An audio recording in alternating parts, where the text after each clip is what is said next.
10 tahun lalu, di langit Tokyo, sebuah kastil terbalik muncul dan mengejutkan banyak orang. Pada saat itu, Dongyeon juga muncul di seluruh Jepang, dan orang-orang menyadari bahwa mereka telah membangkitkan mana mereka. Mereka yang berbakat dikenal sebagai penyihir, individu yang mampu menantang Dongyeon untuk mendapatkan kekayaan dan ketenaran. Bakat seorang penyihir dinilai dari warna mana mereka. Biasanya, seseorang menunjukkan bakat untuk satu warna, tetapi kadang-kadang, ada juga yang memiliki dua warna. Contohnya, seseorang yang luar biasa bernama KAI adalah pengguna dua warna, biru dan merah. Karena kekuatannya yang besar, KAI bisa tersenyum di depan iblis yang tangguh. Dia menggunakan tombak iblisnya dan meluncurkan serangan yang dengan mudah mengalahkan iblis besar itu, menghancurkannya ke tanah. KAI mengambil batu rubi yang dipancarkan oleh iblis setelah dikalahkan. Dia kemudian melihat kakak laki-lakinya, Rei, lewat dan melemparkan rubi itu kepadanya, menyuruhnya untuk mengambilnya. Anak laki-laki yang kejam ini dikenal sebagai Raja Ungu dan sekarang berada di level 89. Dia adalah salah satu penyihir terkuat di dunia. Sementara itu, Rei adalah penyihir yang tidak kompeten tanpa bakat, benar-benar tidak berwarna, kondisi langka di dunia ini. Meskipun begitu, Rei menolak untuk menyerah menjadi seorang penyihir. Dia menertawakan rasa malu yang dia terima dari adik laki-lakinya dan terus melakukan pekerjaannya sebagai porter di parti saudaranya, mengumpulkan permata untuk mereka. Bahkan saat itu, dia berharap untuk membangkitkan skill suatu hari nanti dan percaya dia akan menjadi berguna. Parti terus menjelajahi Dongyeon dan akhirnya mencapai ruang bos. Salah satu dari mereka berkomentar bahwa seharusnya mudah untuk mengalahkan bos karena iblis lain sejauh ini tidak menimbulkan ancaman. Mereka memasuki sarang bos iblis dengan penuh keyakinan hanya untuk menemukan dewa waktu dan ruang misterius, Kronos, yang levelnya tetap tidak diketahui. KAI dengan percaya diri menyeringai pada musuh, yakin dia bisa mengalahkan Kronos. Dia melepaskan tombak iblisnya, sementara dewa menghunus pedangnya dari portal ruang angkasa dan dengan mudah menetralkan serangan itu dengan satu gerakan cepat. Kronos menatapnya dengan mata tanpa emosi, sementara KAI menatap dengan tak percaya pada apa yang baru saja terjadi. Sebelum dia bisa bereaksi, Kronos memusnahkannya dalam sekejap mata. Anggota partinya, bersama dengan Rei, tercengang, tidak dapat memproses apa yang baru saja terjadi. Rei gemetar saudaranya, Raja Ungu yang hebat, dikeluarkan dalam sekejap. Kronos berdiri di depan mereka, memancarkan kehadiran yang mengintimidasi yang menanamkan rasa takut pada anggota parti yang tersisa. Dua dari mereka berusaha melarikan diri, takut mereka akan dibunuh berikutnya. Namun, Kronos tidak membiarkan mereka melarikan diri. Dia mengakhiri hidup mereka secara instan, seperti yang dia lakukan pada Raja Ungu. Dengan semua rekan-rekannya jatuh, Rei pingsan, diliputi ketakutan. Kronos mengalihkan perhatiannya kepadanya dan menyeringai, memberitahu Rei bahwa dia benar-benar tidak berwarna, seolah-olah melihat langsung ke jiwanya. Rei mengepalkan tinjunya, mengatakan pada dirinya sendiri bahwa dia belum mencapai apapun dan bahwa dia tidak ingin mati sekarang. Dia menghunus pedangnya dan dengan berani menghadapi dewa yang tak terkalahkan. Pranas mengeluarkan tawa mengancam, mengejek Rei karena berani bertarung meskipun tidak berwarna. Rei gemetar saat dia mengangkat pedangnya ke musuh, meyakinkan dirinya sendiri bahwa dia bisa mengalahkan Kronos. Dewa itu tersenyum nakal dan menyatakan bahwa dia akan menguji Rei. Dia melepaskan serangan yang segera melumpuhkannya. Kemudian, dewa itu dengan mengejek meminta maaf dan memutar balik waktu memulihkan lengan Rei seolah-olah tidak terjadi apa-apa. Rei tercengang oleh seberapa cepat dia disembuhkan. Sebelum dia dapat sepenuhnya memproses apa yang terjadi, Kronos menyulap bola api dan melemparkannya ke arahnya. Dewa itu memberitahu Rei bahwa dia memberinya waktu untuk berpikir dan kemudian menelannya dalam api neraka yang menikmati siksaan itu. Berpikir cepat, Rei melihat pedang yang digunakan Kronos. Dia mengambilnya dari tanah dan menantang api neraka. Saat tubuhnya mulai meleleh dan hancur, Kronos menyaksikan dengan geli. Tetapi yang sangat mengejutkannya, Rei menjangkaunya dan menikamnya melalui jantung, melukai dewa itu secara fatal. Rei merasakan gelombang kebanggaan. Dia berhasil mendaratkan pukulan. Namun yang membuatnya kecewa, Kronos menggunakan skill Rewinnya lagi, lolos dari kematian. Kronos menertawakan keputusasaan Rei, memperlakukannya tidak lebih dari sekadar bentuk hiburan. Dalam keputusasaan, Rei jatuh berlutut, siap untuk menyerah, berpikir dia akan mati seperti pecundang. Saat itu, sebuah pesan sistem muncul yang mengatakan bahwa dia dewa waktu dan ruang telah melepaskan segel pada skill hitam dan bahwa Rei telah memperoleh skill tambahan yang disebut skill Drain, yang membuatnya berhasil mencuri skill tersebut. Rewin. Rei dan Kronos sama-sama tercengang dengan wahyu itu. Tidak membuang waktu, Rei mengaktifkan Rewin. Waktu melengkung di sekitar mereka, dan keberadaan Chronos dihapus saat Ray secara bersamaan menggunakan skill regresi. Setelah dengan putus asa mengaktifkan Rewind, Ray menemukan dirinya di masa lalu menatap cermin pada dirinya yang lebih muda, benar-benar terkejut dengan apa yang baru saja terjadi. Chronos menjerit kesakitan saat skill regresi mulai berlaku. Pada saat itu, seorang pria misterius muncul, mengklaim bahwa dia tidak cukup kuat untuk mengalahkan Dewa Waktu dan Ruang. Itulah mengapa dia mempercayakan skill regresi kepada Ray, seseorang yang dia yakini benar-benar dapat mengalahkan Chronos. Ray bangun dengan tersentak, terkejut melihat dirinya lebih muda. Dia melihat keluar jendela kamarnya dan terkejut melihat bahwa kastil terbalik itu masih putih. Baru kemarin, warnanya hitam pekat atau begitulah yang dia ingat. Kastil itu tetap putih bersih hingga 7 tahun yang lalu, tetapi seiring waktu, ia menjadi bernoda hitam, dan sebuah pintu akhirnya terbuka, menuju sarang Dewa Waktu dan Ruang. Dia menyadari bahwa dia memenangkan pertarungan dan mencuri skill Rewind. Dia memeriksa ponselnya dan terkejut menemukan bahwa dia telah dikirim kembali 7 tahun ke masa lalu. Membuka jendela skillnya, sistem muncul, dan dia menyadari bahwa Rewind hilang hanya skill Drain yang tersisa. Tetap saja, dia sangat gembira. Di timeline sebelumnya, dia tidak pernah bisa memperoleh skill sama sekali. Ponselnya berderi notifikasi untuk ujian penyihir yang telah lama ditunggu-tunggu. Kemudian, dia tiba di Chiyoda Ward di depan stasiun Tokyo, tempat markas asosiasi penyihir berada. Dia terkejut melihat bahwa bangunannya terlihat baru. Saat itu, Aikeng Oto, antek saudaranya, menarik perhatiannya dengan memanggilnya tidak berwarna. Mereka mengejeknya karena mencoba mengikuti ujian mage lagi, mengatakan itu tidak ada gunanya tidak peduli berapa kali seseorang seperti dia mencoba. Kata-kata mereka mengingatkan Ray bahwa ini bukan upaya pertamanya. Meskipun berulang kali gagal, dia terus mengikuti ujian berulang kali, tidak dapat menyerah pada mimpinya menjadi seorang penyihir. Dia melewati kedua antek itu, yang terkejut dengan perubahan mendadak dalam sikapnya. Sementara itu, pengawas ujian, Hinata, jengkel melihat Ray sekali lagi mencoba ujian penyihir. Dia memperingatkannya bahwa dia bisa terbunuh jika dia terus melakukan ini karena keras kepala. Tetap saja, dia membawanya ke ruang ujian, di mana dia harus mengumpulkan 3 batu ajaib dari goblin untuk lulus.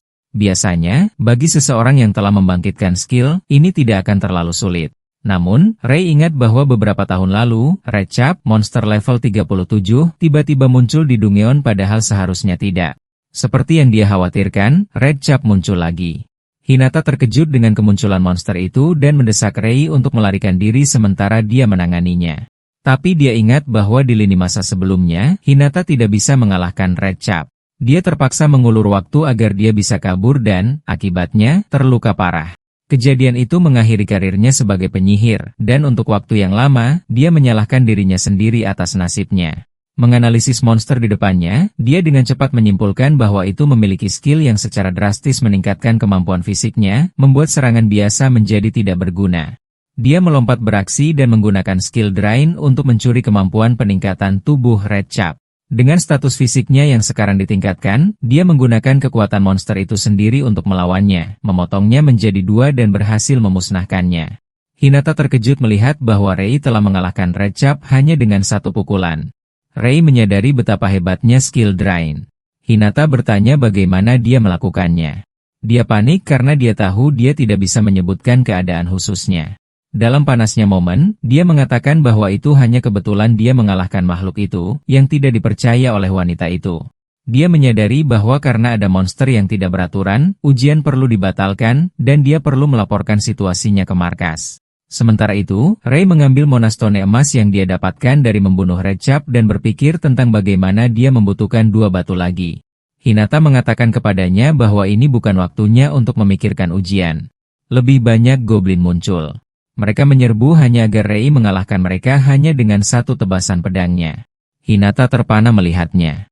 Dia bertanya apakah batu mana yang dia dapatkan dari goblin dihitung. Wanita itu tidak tahu bagaimana harus bereaksi, jadi dia hanya berteriak. Kemudian, mereka kembali ke pintu masuk markas penyihir, di mana Hinata memberi Ray lisensi penyihirnya. Ray memegangnya dan menyerap bagaimana butuh waktu lama baginya untuk akhirnya mendapatkannya. Dia ingat bagaimana dia menghabiskan waktunya menjadi budak saudaranya KAI sebagai porter selama 10 tahun. Dia merasa lega bahwa dia akhirnya menjadi seorang penyihir. Hinata menunjukkan kepadanya detail mengenai pertukaran batu mana. Ray meninjau bahwa batu mana dijatuhkan dari monster yang dikalahkan dan merupakan sumber daya berharga yang tidak menghasilkan emisi karbon dan dapat dijual ke asosiasi. Sekarang dia telah mengalahkan monster peringkat A, Ray berpikir bahwa dia pasti telah mendapatkan uang yang lumayan. Dia terkejut melihat dari kertas pertukaran bahwa dia sebenarnya menghasilkan 3 juta dalam mata uang. Hinata memberitahunya bahwa itu karena dia mengalahkan Red Cap dan dia mendorongnya untuk mengalahkan monster yang lebih kuat. Ray menuju ke pintu masuk Dungeon. Saat dia mendekatinya, dia melihat bahwa grafik status memberitahunya bahwa pintu masuk hanya diperuntukkan baginya. Dia ingat bagaimana dia tidak bisa memasuki Dungeon sendirian sebelumnya. Dia ingat bagaimana Hinata terluka di lini masa terakhir dan membandingkannya dengan gambar dirinya yang tersenyum bahagia padanya sekarang, dan menyadari dia sekarang dapat mengubah masa depan menjadi lebih baik. Sebuah tangan raksasa yang terbuat dari mana tiba-tiba meraihnya dari belakang dan menahannya. Terungkap bahwa itu adalah perbuatan Aek, dan dia bersama Godo untuk memberitahu Ray bahwa dia tidak diizinkan memasuki Dungeon karena dia tidak berwarna. Ray memberitahu mereka bahwa dia sudah lulus ujian dan seharusnya diizinkan untuk masuk solo sekarang. Aek mengira dia berbohong, jadi dia meraih kepalanya dan menuntut agar dia menunjukkan keahliannya. Ray mencoba keluar dari tangan mana, tetapi bahkan peningkatan tubuhnya tidak cukup kuat untuk mematahkannya. Dia malah menanduk wajah Aek. Itu membuatnya mencuri skill tangan mananya dan membuatnya mampu membuat tangan yang meraihnya menghilang. Dia kemudian memanggil tangan mana untuk menahan Aek. Aek terkejut bahwa dia benar-benar terbangun. Sementara itu, Godo melemparkan bola api ke Ray. Ray mengaktifkan peningkatan tubuh yang memungkinkannya untuk menepis bola api itu. Dia kemudian meninju Godo, membuatnya terbang kembali dan menghancurkan dinding. Kedua lawan terkejut melihat bahwa Ray dapat menggunakan 2 warna. Ray mengaktifkan skill bola api yang dicuri, dan dia menyatakan bahwa dia dapat menggunakan lebih dari 2 warna. Gotoh terkejut bahwa Ray juga dapat mengaktifkan warna merah ketiga. Ray mengulurkan tangannya dan mencoba memukul Gotoh dengan bola api, yang dihindari oleh Gotoh. Sementara itu, Oake dibebaskan dari tangan mana. Ray bertanya kepada mereka apakah mereka masih ingin bertarung. Keduanya saling menatap dan kemudian melarikan diri. Ray tahu bahwa hanya masalah waktu sampai saudaranya Kai mengetahui tentang kemampuan baru Ray. Dia ingat bagaimana saudaranya memperlakukannya seperti anjing dan selalu menginjak-injaknya. Dia khawatir bahwa Kai mengetahui tentang kebangkitan Ray berarti Kai akan mencoba menghancurkannya. Dia juga khawatir tentang bagaimana Dungeon Kastil terbalik akan segera dibuka. Dia mencoba melupakannya untuk saat ini dan membuka gerbang Dungeon.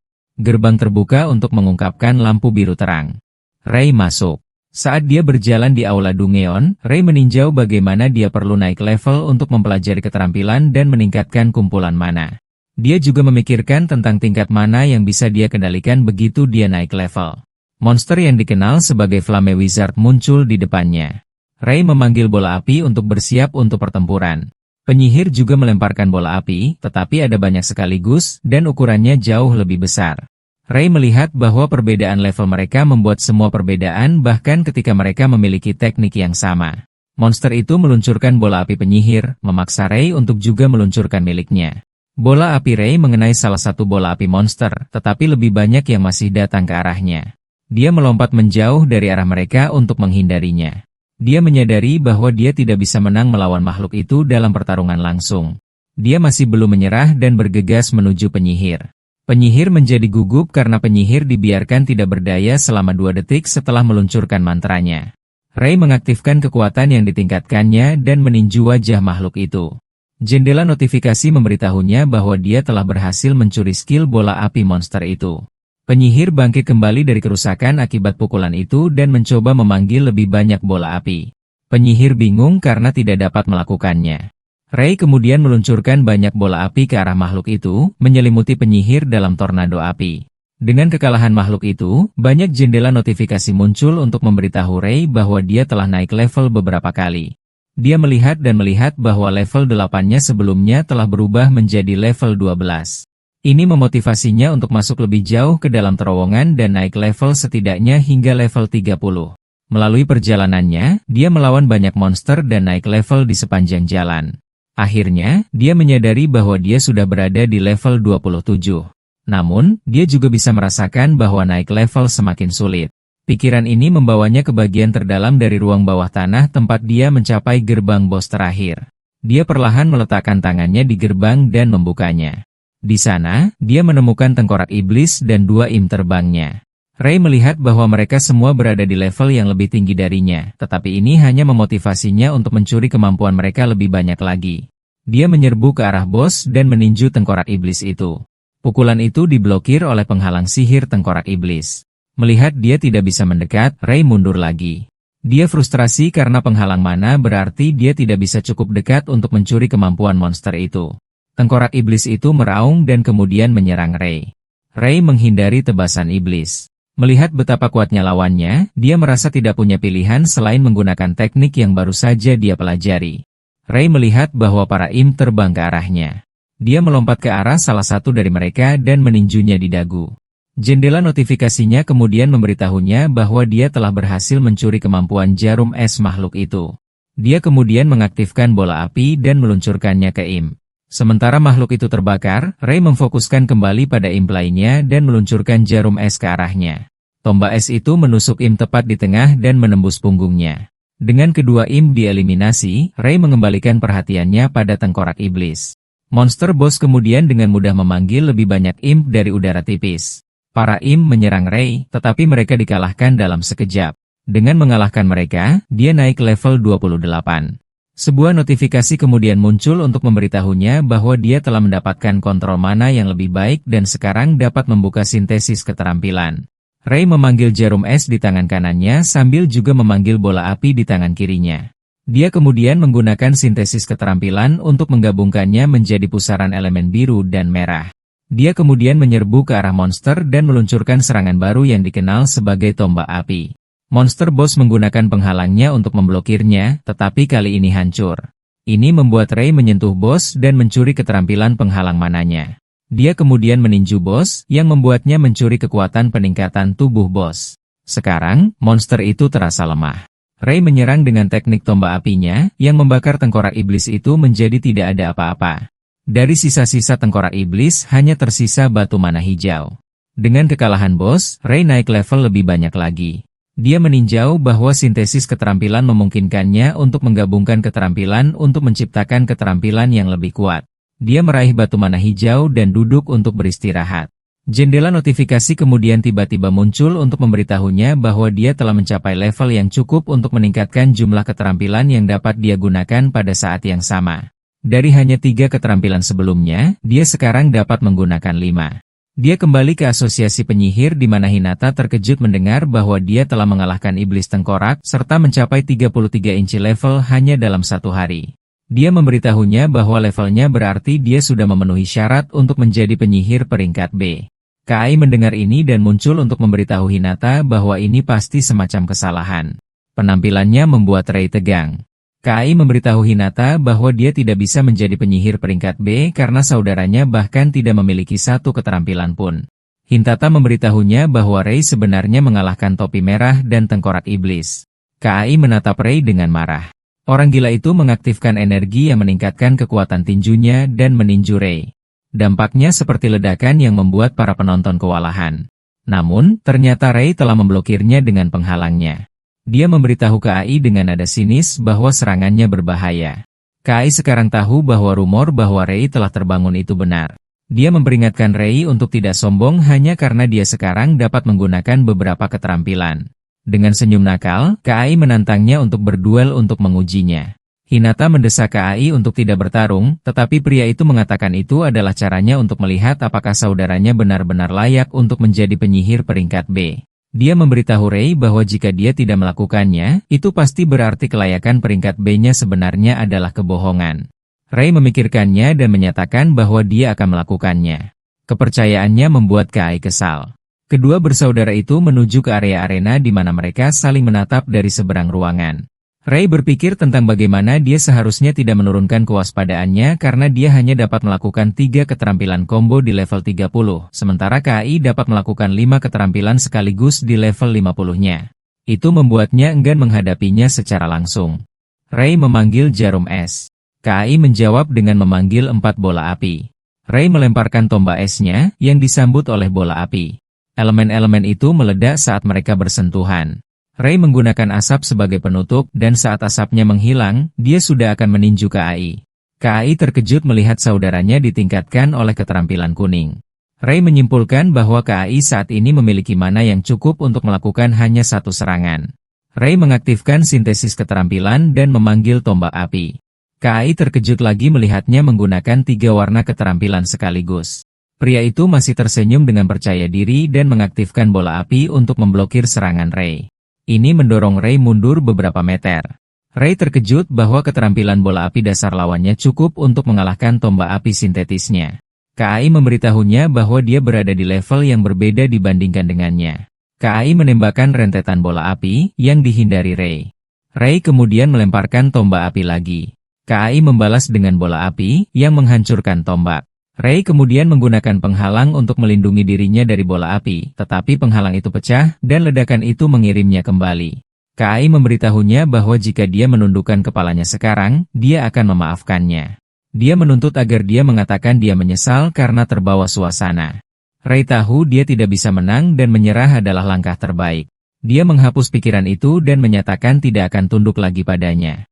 KAI mengumumkan bahwa dia tidak punya pilihan selain membiarkannya mati. Dia mengaktifkan skill overclock, memanggil puncak cahaya raksasa yang menyilaukan ruangan. Dengan skill itu, KAI memanggil 10 bola api sekaligus. Ray melihat overclock adalah skill yang membuat kakaknya terkuat. Dia melihatnya sebagai raja yang bisa menggunakan lebih banyak mana daripada raja lain. Meski tampaknya merugikan, Ray menyatakan telah menunggu lawannya menggunakan overclock. Ray berlari ke arah KAI tanpa rasa takut. Dia menceritakan hanya KAI yang bisa melakukan 10 serangan beruntun sambil melompat ke udara. KAI menyebutnya bodoh karena tidak bisa menghindar di udara dan meluncurkan 10 bola api. Ray melihatnya datang dan menggunakan tangan mana untuk mencengkeram tanah. KAI terkejut dia bisa menggunakan skill lain lagi. Mencengkeram tanah membuat Ray menjauh dari bola api. Itu juga menariknya mendekati KAI saat dia masih dalam masa pemulihan setelah serangan.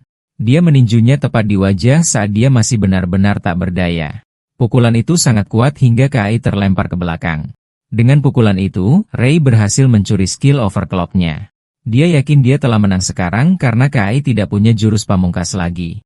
KAI bangkit dan lebih marah dari sebelumnya. Pria itu memanggil tombak iblis dengan elemen ungunya. Ray takut karena dia tahu itu adalah skill terkuat dari ungu. Tombak iblis itu dilemparkan ke arah Ray. Dia menghindarinya, tetapi kecepatan serangannya mengintimidasi. KAI memanggil 2 tombak iblis lagi. Ray melihat sekarang bahwa Raja Ungu itu serius. Dia menghindari tombak, tetapi dia terpojok ke dinding. Ray meluncurkan tombak api sementara KAI membalas dengan tombak iblisnya. Lance. Tombak-tombak itu meledak saat bertemu, tetapi Ray cukup dekat hingga dia lebih merasakan ledakannya. Itu membuatnya terdorong mundur hingga dinding di belakangnya hancur. Itu membuatnya terluka dan kelelahan. KAI menyatakan bahwa dia adalah yang terkuat dan dia sombong karena berpikir bisa mengalahkannya. Ray mengakui bahwa dia bukan tandingan saat ini, tetapi tidak menyerah karena dia melihat potensi dalam skill ungu yang dicurinya. Dia mengaktifkan overclock.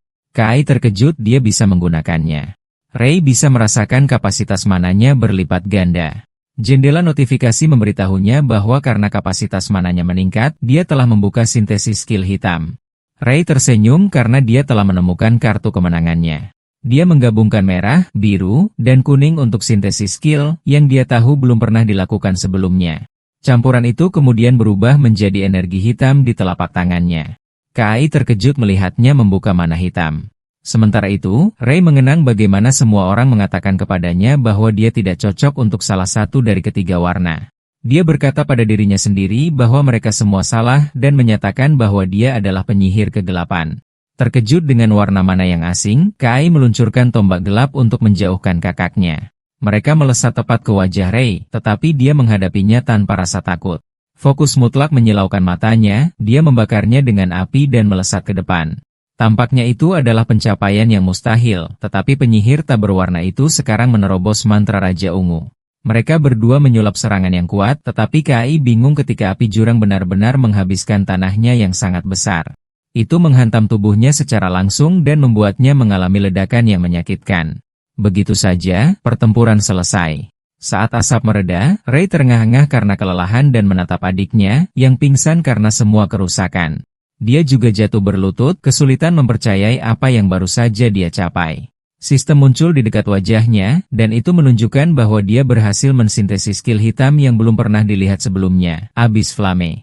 Hinata berjalan melewati pintu ruang pelatihan dan buru-buru bertanya apakah pemuda itu baik-baik saja. Dia memberinya senyum malu-malu dan mengatakan entah bagaimana dia baik-baik saja. Ditanya tentang skill yang baru saja dia gunakan, dia menerima bahwa dia tidak bisa terus menyembunyikannya dalam situasi ini. Dengan ini, dia diberi sekilas kekuatannya dan diberitahu bahwa tampaknya itu adalah mana hitam. Mata anggota asosiasi itu terbuka dengan takjub dan terkejut saat menyaksikan kemunculan penyihir kegelapan pertama. Ray segera bertanya apakah dia diharuskan melaporkannya dan lebih suka merahasiakannya.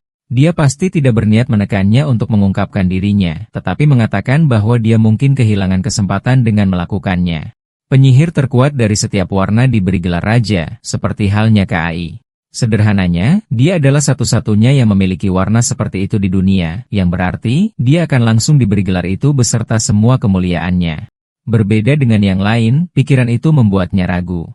Itu bukan sesuatu yang dia inginkan untuk saat ini, terutama karena levelnya masih relatif rendah. Melanjutkan, dia menoleh ke kakaknya yang tidak sadarkan diri dan bertanya apakah dia akan baik-baik saja. Hinata meyakinkannya bahwa luka seperti itu tidak akan membunuh seorang raja, tetapi membuat pengaturan untuk membawanya ke ruang medis. Saat itu, bumi bergetar dan kata bergerak mereka dengan peringatan penting. Mata Ray terbuka lebar karena ngeri saat pesan yang dia harapkan akhirnya datang. Kedua penyihir membaca pengumuman tentang kemunculan Dungeon Aikibukuro, yang menyimpan Dewa Ruang dan Waktu. Level yang disarankan adalah 70, namun sebagian besar raja saat ini bermain di level 50. Menurut masa depannya yang lama, mereka menyadari betapa tidak berdayanya mereka dalam minggu pertama. Akibatnya, Dungeon ditinggalkan dan dibiarkan mengumpulkan kekuatan. Sayangnya, itulah titik awal tragedi yang menjatuhkan umat manusia. Pada saat itu, konsep runtuhnya Dungeon masih belum diketahui, tetapi gagal menaklukkan Dungeon tepat waktu akan menyebabkan kebocoran monster. Aikibokoro adalah yang pertama mengalami wabah seperti itu. Kota Tokyo kewalahan dengan monster dalam beberapa hari dan banyak orang kehilangan nyawa.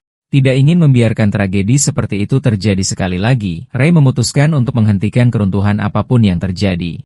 Dia memberitahu Hinata bahwa dia bermaksud untuk menaklukkan Dungeon, tetapi bahkan jika itu seseorang sekuat dia, itu masih terlalu berbahaya. Selain itu, hanya penyihir peringkat yang diizinkan masuk ke Dungeon dengan rekomendasi 50 ke atas. Masih ada waktu sebelum akhir dimulai, jadi dia harus menjadi cukup kuat sebelum itu.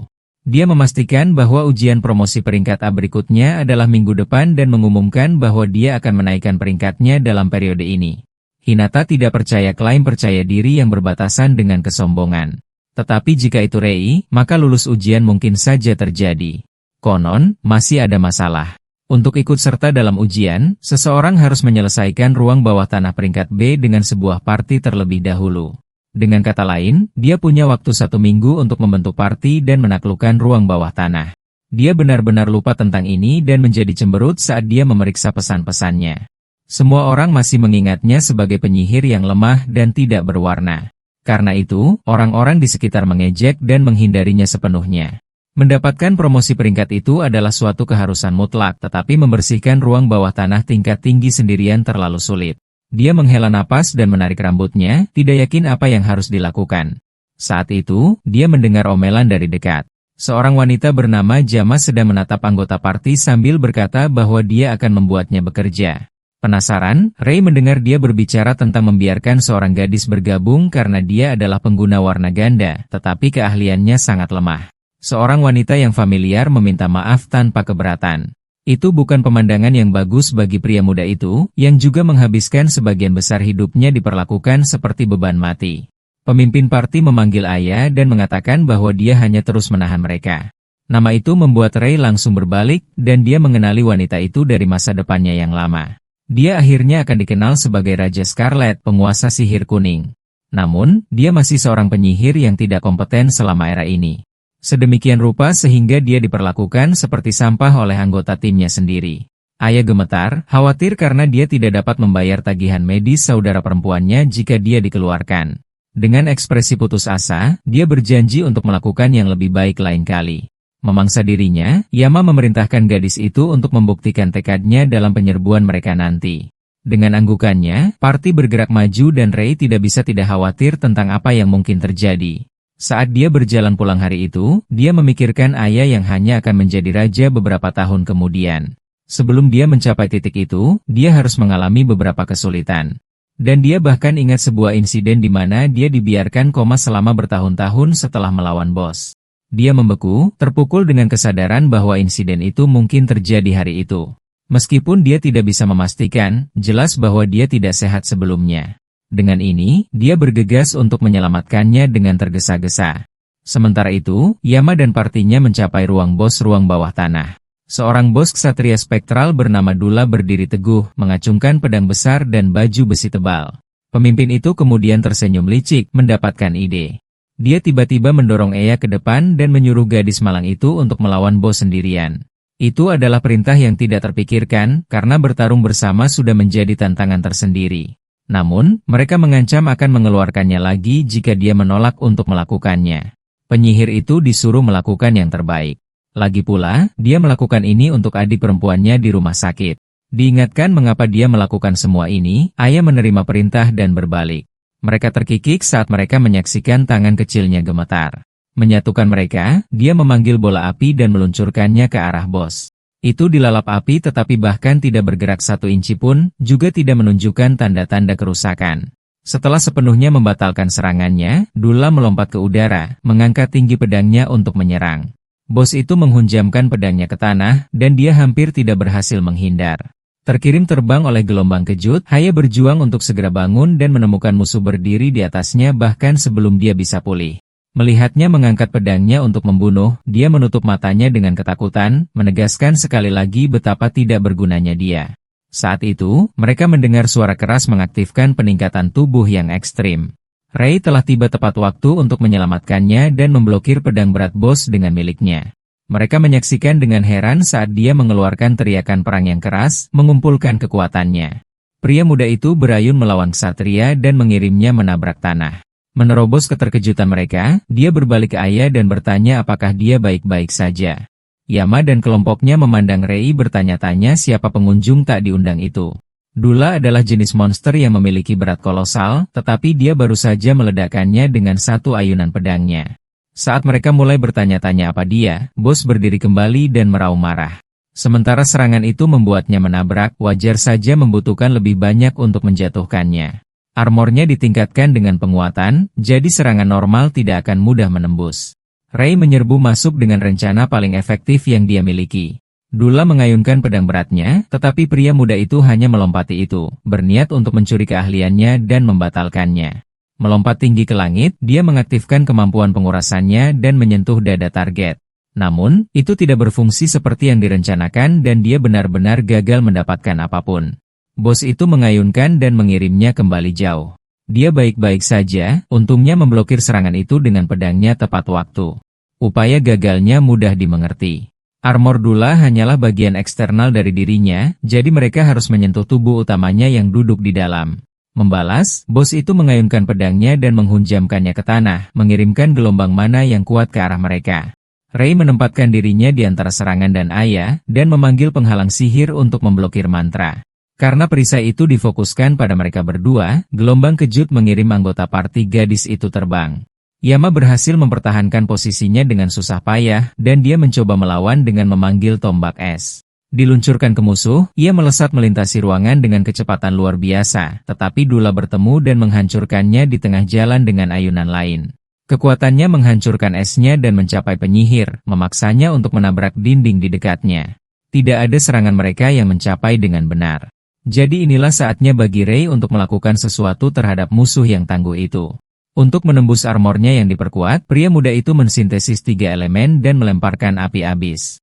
Mulut ayah terbuka karena terkejut saat dia melihat mana hitam untuk pertama kalinya. Bola api tumbuh perlahan. Sementara itu, Dula melanjutkan serangannya dan meluncurkan serangan lain ke arah manusia. Kali ini, giliran Ray untuk benar-benar mengalahkan dia dan melahap mantranya dengan miliknya sendiri. Api jurang melesat ke depan. Dengan campuran percaya diri dan ketidaktahuan, bos itu berdiri teguh dan menerima serangan langsung dari sihir gelap. Yang mengejutkannya, itu menghabiskan seluruh tubuhnya, dan Dula meraung saat ruangan itu menyala dengan kekuatan yang belum pernah terlihat sebelumnya. Tak lama kemudian, seluruh tubuhnya hangus, dan yang tersisa hanyalah sebongkah kristal hijau dari bos Dungeon. Aya menatapnya dengan takjub, tidak percaya bahwa dia mengalahkan makhluk sekuat itu dengan satu pukulan. Setelah sadar kembali, dia memanggilnya dan berterima kasih kepada pemuda itu karena telah menyelamatkannya. Dia bisa mendapatkan kristal mana yang berharga dan bahkan menyelamatkan orang yang akan menjadi raja di masa depan. Sementara itu, Yama berdiri dari reruntuhan, menggertakkan giginya dan mempertanyakan apa yang sedang terjadi. Setelah mempelajari situasinya, dia memastikan bahwa penyusup itu sebenarnya sangat kuat. Dengan begitu, matanya masih tertuju pada hadiah ruang bos yang bernilai jutaan. Dengan berani berteriak kepada mereka, dia menuntut untuk diberi batu mana karena mereka secara teknis bertanggung jawab untuk menaklukkan Dungeon. Aya tidak percaya dia bertindak seperti itu dengan orang yang baru saja menyelamatkan mereka. Untungnya, Ray tidak keberatan memberinya hadiah di tangannya. Sebagai imbalan, dia ingin Aya meninggalkan parti mereka dan bergabung dengannya. Semua orang terpana oleh tawaran yang tak terduga dan tak terpikirkan itu. Konon, dia hanya akan melakukannya jika dia ingin menerima tangannya juga. Yama terkekeh dengan teman-temannya, menganggap permintaannya benar-benar konyol. Dia mengabulkan permintaannya tanpa keberatan dan dengan mengancam memegang bahu Aya untuk bertanya apakah dia baik-baik saja dengan itu. Dia ragu-ragu sejenak, tetapi menelan semuanya dan menyerahkan dirinya dalam perawatannya. Pemimpin parti segera merebut batu mana, senang menjual beban mati timnya dengan harga setinggi itu. Di sisi lain, Ray memelototinya, yakin bahwa tidak satupun dari anggapan mereka tentang dia yang benar. Dia kemudian meminta maaf kepada Aya karena membuatnya meninggalkan partinya juga secara tiba-tiba. Gadis malang itu menunduk dengan murung lagi, yakin bahwa dia hanya akan menyeretnya ke bawah. Tidak keberatan, dia mengatakan semuanya akan baik-baik saja, dan dia akan tumbuh lebih kuat dari mereka yang meninggalkannya segera. Diberitahu bahwa dia akan menjadi lebih kuat, pikiran Aya penuh dengan keraguan, tetapi Ray mengangguk seolah itu adalah hal yang paling jelas di dunia. Sebelum dia datang ke sana, dia melihatnya di asosiasi dan mendengar percakapan mereka. Dia menunduk, mengingat momen yang memalukan dan rentan itu. Dia meminta maaf karena menyaksikannya, tetapi menawarkan untuk mendukungnya dalam beberapa cara. Melihat tangannya yang terulur, gadis malang itu tidak bisa tidak ragu sejenak, tetapi akhirnya memutuskan untuk menerima tangan dan tawarannya. Dengan senang hati, dia menyerahkan dirinya dalam perawatannya, dan mereka berjabat tangan secara resmi memulai kemitraan mereka. Keesokan harinya, pasangan itu langsung menuju ke Dungeon peringkat B. Meregangkan anggota badan mereka, mereka bersiap untuk menaklukkannya untuk pemeriksaan promosi peringkat A. Selain itu, ada elemen kunci di dalamnya yang akan berfungsi sebagai katalis untuk pertumbuhan Aya. Pikiran itu membuat jantungnya berdebar-debar. Begitu dia menjadi lebih kuat dan menaikkan peringkatnya, dia akhirnya akan mendapatkan cukup uang untuk membayar tagihan medis mereka. Dengan ini, mereka mengambil langkah lain menuju tujuan mereka sendiri. Gerbang itu berkedip dan keduanya dipindahkan ke dalam area seperti gua. Aya segera mulai panik saat melihat sesuatu. Menunjuk ke depan, dia memanggil Ray untuk melihat ke depan saat serigala hitam yang menyeringai berkeliaran dan mendekat dengan tatapan mengancam. Melangkah maju, dia menyuruhnya untuk menyerahkannya padanya untuk saat ini dan mengaktifkan peningkatan tubuh ekstremnya. Dia berlari ke depan untuk segera mengeluarkan beberapa, tetapi melesat tepat melewatinya untuk mengeluarkan kelompok lain dalam sekejap. Sementara itu, Aya hanya menonton, mulutnya terbuka karena Yama dan partinya tak dapat disangkal kuat dalam hak mereka sendiri, tetapi pria di hadapannya berada pada level yang sama sekali berbeda dan tidak dapat dibandingkan. Setelah beberapa saat berjalan lebih dalam, mereka akhirnya mencapai tujuan target mereka. Ray akan mendukungnya saat dia bergerak sesuai dengan rencana mereka. Meskipun ragu, dia masih melangkah maju untuk mengambil tantangan itu. Rencananya adalah untuk mengalahkan sebanyak mungkin monster di sana untuk meningkatkan levelnya dengan cara yang paling efisien. Pertama-tama, dia hanya dapat menggunakan mantra serangan sederhana seperti bola api. Dengan itu, dia masih harus mencoba yang terbaik. Dia mengucapkan mantranya dan menembakkan api ke arah mereka. Saat Aya menjalani ujian kecilnya, Ray memperhatikan dan bertanya-tanya apakah dia akan menyadari senjatanya sendiri. Sayangnya, pertunjukannya terganggu saat dia merasakan seseorang mendekat dari belakang. Dia sudah mengharapkan mereka, tetapi tidak berniat membiarkan mereka mengganggu pelatihannya. Saat itu, salah satu musuh yang lebih kecil menyelinap di belakang gadis yang tidak curiga itu. Itu menyerang dan berhasil melukai lengannya. Tidak peduli berapa banyak yang dia kalahkan, mereka terus datang dan menyerangnya. Dia terengah-engah dan terengah-engah, tahu dia akan kehabisan mana jika ini terus berlanjut. Suara dentang logam mencapai telinganya, dan dia berbalik untuk melihat Ray melawan musuh di belakangnya. Dia sibuk menebas mereka semua sendiri dan mencoba membuat pertarungannya sendiri lebih mudah. Melihat ini, dia menelan semua keluhannya di tenggorokannya. Untuk memenuhi harapan dan perasaannya, dia terus meluncurkan gelombang bola api lagi dan mulai secara bertahap naik level poin demi poin. Yang mengejutkannya, mana yang baru saja habis tiba-tiba mulai terisi kembali. Cadangannya terasa penuh dan siap untuk pertempuran. Mengikuti rencana Ray, Aya mulai menyadari bahwa kekuatannya terletak pada pertempuran panjang, terutama karena senjatanya yang terhebat adalah kumpulan mana yang sangat besar. Sebuah jendela kuning berkedip di sampingnya, dan pemuda itu tersenyum dari jauh saat dia melihat apa yang sedang terjadi. Sistem memberitahu dia bahwa dia telah membuka keterampilan Tanur Sembur. Setelah mencapai tujuan awal mereka menuju ke ruang bos dan menghadapi bos lime besar. Ray melakukan langkah pertama dan segera berlari masuk. Dengan mata tertuju pada targetnya, dia menginstruksikan Aya untuk menggunakan keterampilan yang baru saja dia dapatkan. Melakukan seperti yang diperintahkan, dia mengaktifkan Tanur Sembur dan dilalap dalam kobaran apinya sendiri. Dia melihat sekeliling dengan heran, tidak dapat memahami kekuatan yang baru saja muncul dari tubuhnya sendiri. Apakah itu benar-benar kekuatannya?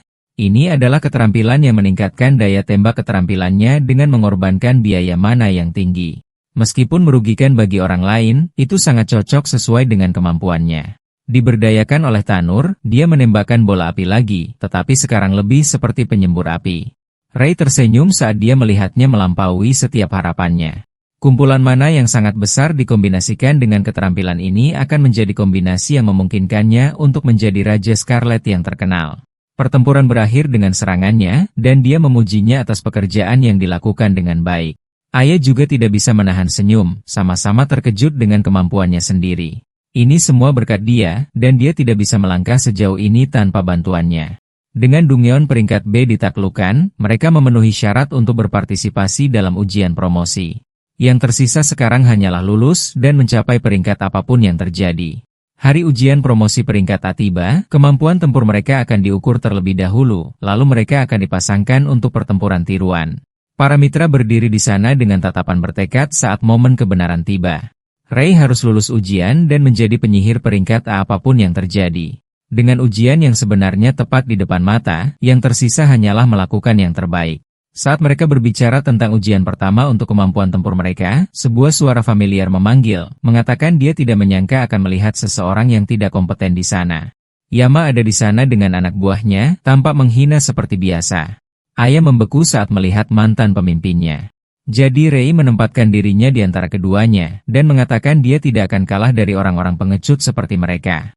Dengan cemberut, dia menyuruh mereka untuk bertindak tangguh selagi mereka masih bisa. Lagi pula, dia memiliki anggota partai baru yang tidak mungkin bisa mereka kalahkan.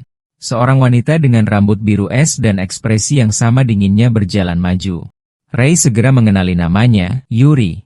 Di kehidupan sebelumnya, itu adalah nama seseorang yang sendirian menaklukkan ruang bawah tanah tingkat tinggi dengan iseng. Setelah prestasi itu, dia menjadi terkenal di seluruh dunia mereka. Sekitar waktu ini, kemampuannya mungkin sudah seperti peringkat A. Gadis itu tiba-tiba mendekat dan dengan mata yang penuh perhatian, mendongak sambil menganggapnya sebagai orang yang menarik. Melihat ekspresinya, Aya memanggil namanya dan bertanya apakah ada yang salah. Sekarang giliran Yuri untuk mengenali namanya dan menebak identitasnya. Telah tersebar kabar bahwa Raja Ungu dikalahkan oleh seseorang baru-baru ini dan dia dengan benar menyimpulkan bahwa pemuda itu bertanggung jawab untuk itu. Sementara rekannya terkejut dengan berita itu, Ray hanya menerima bahwa dia tahu sebanyak itu. Meskipun demikian, gadis itu berbalik dengan santai mengatakan bahwa dia tetap tidak bisa mengalahkannya. Mengingat rumor seputar KAI, hampir pasti dia tidak bisa dibandingkan dengannya. Pemuda itu hanya bisa tersenyum melihat kepercayaan dirinya. Di lokasi pemeriksaan, para pelamar diperlihatkan golem buatan. Itu ditutupi dengan bahan yang sangat keras, dan yang harus mereka lakukan hanyalah menyerangnya sekeras yang mereka bisa. Dipanggil sebagai peserta ujian pertama, Ray memanggil bola api di atas telapak tangannya. Yang lain mengejeknya, menganggap bodoh bahwa dia akan mencoba memukul golem logam dengan api. Konon, dia tahu betul bahwa api normal tidak akan menembus armor. Berlari ke depan dan menghindari serangan target, dia mulai menyulap sihir biru ke lengannya juga. Kedua elemen itu menyintesis dengan kecepatan dan efisiensi yang mengesankan, memungkinkannya untuk meluncurkan tombak api ke kepala golem dalam sekejap. Tak lama kemudian, asap mereda untuk mengungkap lubang yang dibor melalui kepalanya. Proktor mengkonfirmasi keberhasilan penghancuran target, dan semua orang akhirnya terkejut setelah menyadari apa yang baru saja mereka saksikan. Sementara itu, Yuri hanya tersenyum, terkesan dengan kebijaksanaannya untuk memperkuat api dengan mana biru. Giliran Eya nanti, dan dia harus memegang kristal untuk mengukur keseluruhan kumpulan mananya. Yama mengawasi dari dekat, mengatakan dia seharusnya malu pada dirinya sendiri. Namun, kesombongan mereka dengan cepat digantikan oleh kebingungan, dan mereka menyaksikan gadis itu dilalap dalam aliran mana murni yang menyala-nyala. Tidak mau mempercayainya, dia mengatakan dia pasti curang entah bagaimana. Akhirnya, waktu untuk pertempuran tiruan telah tiba. Aya dan Yama dipanggil terlebih dahulu dan saling berhadapan di arena. Sementara yang satu menenangkan diri, yang lain penuh emosi dan berniat membuktikan bahwa dia berbohong. Segera setelah pertandingan dimulai, beberapa jarum es diluncurkan, tetapi Aya dengan mudah menghancurkan dan melelehkannya dengan satu bola api. Yama terpana, tidak menyangka mantan anggotanya memiliki mantra seperti itu di gudang senjatanya. Yang bisa dia lakukan hanyalah menatap dengan bingung, tetapi lawannya bukan orang yang membuang-buang waktu selama duel mereka. Meskipun lebih kecil dan lebih lemah dari mantra pertama, beberapa bola api terbang ke depan. Tidak mau membuatnya begitu mudah, dia memanggil penghalang mana untuk memblokir serangan. Merasa itu bodoh, Yama berencana untuk menunggu lawannya menyelesaikan rentetannya lalu melakukan serangan balik. Namun, warna di wajahnya secara bertahap mulai menghilang. Rentetan itu terus datang dan tidak ada tanda-tanda akan berhenti dalam waktu dekat. Begitu Eya, yang memiliki kumpulan mana yang sangat besar, mulai menyerang, penghalang sihir belaka tidak akan cukup untuk menahannya. Ini adalah pelajaran yang harus dipelajari Yama dengan susah payah. Perisainya segera pecah dan dia terpaksa melarikan diri dari hujan api. Sayangnya, ledakan itu memecah trotoar dan sebuah balok semen mengenai kepalanya. Masih menolak untuk percaya seberapa kuat anggota lamanya, Yama kehilangan kesadaran dan jatuh. Wasit mengangkat tangannya dan menyatakan Aya sebagai pemenang. Masih terlalu bagus untuk menjadi kenyataan, tetapi Rei hanya memujinya atas pertempuran yang mengesankan itu. Saat dia mengharapkan keberuntungannya dalam duelnya sendiri, lawannya mendekat dengan senyum tipis. Rei dan Yuri dipanggil untuk pertandingan mereka. Kedua penyihir terampil itu berhadapan dalam pertempuran tiruan terakhir dari ujian, dan tidak ada keraguan bahwa itu akan menjadi pertarungan yang menarik. Tiba-tiba, Yuri bertanya alasan mengapa dia mengikuti ujian. Lagi pula, rasanya dia jauh lebih siap daripada peserta lainnya. Rei mengatakan ada sesuatu yang perlu dia capai apapun yang terjadi, itulah sebabnya dia tidak bisa berhenti begitu saja di sana. Setelah merenungkan tekadnya sejenak, dia tersenyum merendahkan dan berpendapat bahwa dia mungkin terlalu kuat untuknya. Gadis itu dipenuhi dengan mana, dan dia tahu betapa kuatnya dia, tetapi dia masih berniat untuk menang. Mereka saling mengakui sebelum pertandingan dimulai. Akhirnya, wasit menjatuhkan tangannya. Yuri melakukan langkah pertama dan menyulap belati sihir. Dia meluncurkannya ke arahnya sekaligus, tetapi dia dengan mudah memblokkannya dengan senjatanya. Itu adalah konversi mana, keterampilan langka yang memungkinkan pengguna untuk memanipulasi mana mereka secara bebas. Memperhatikan kilatan dari atas, tubuh Rei bereaksi segera, dan dia berhasil menghindari bilah besar mana murni. Dia dipuji karena bergerak dengan sangat baik, dan dia segera berlari untuk memulai serangan balik. Ini tidak akan dilakukan dengan mudah karena dia menembakkan beberapa ledakan ke arahnya, tetapi dia hanya mendorong maju dan memblokirnya dengan penghalang mana. Yang mengejutkannya, dia mampu menutup celah di antara mereka dalam sekejap. Ayunannya dihindari saat dia melompat, tetapi dia sudah siap untuk itu dan telah menyiapkan mantra berikutnya. Dia menembakkan tombak api saat dia masih di udara. Sementara kekuatannya sama destruktifnya seperti yang diharapkan, ia gagal menembus penghalang mana tebalnya. Memblokirnya sepenuhnya, dia turun dengan selamat dari panggilan dekat. Selain sekuat yang diharapkan, pertahanannya juga sangat solid. Para penonton mulai menahan napas saat Yuri beralih ke mantra berikutnya.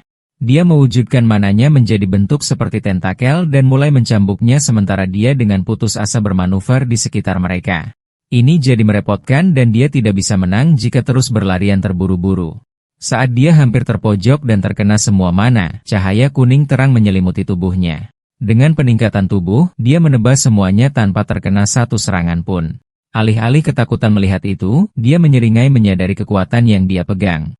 Ini pertama kalinya dia melihat seseorang menggunakan 3 warna mana, tapi sayangnya baginya, dia juga mampu menggunakan peningkatan tubuh.